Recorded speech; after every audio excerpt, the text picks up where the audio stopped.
Today I'm going to show you how to make an extension with an indicator.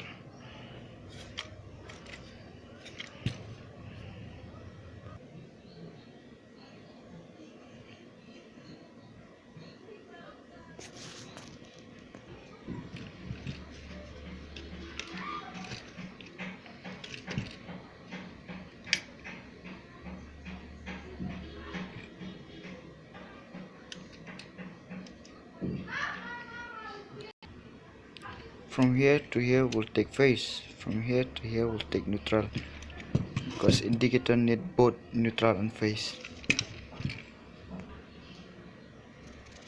So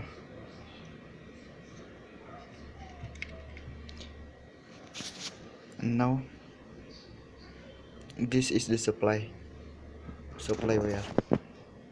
This one we have to connect the red one in this one, black one in this one. Black one is a neutral, so like that.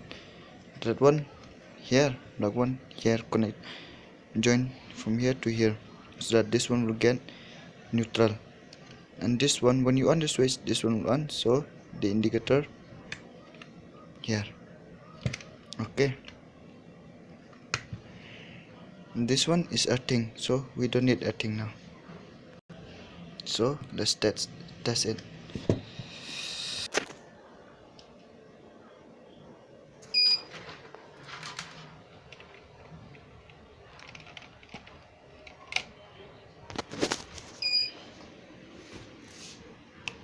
Okay.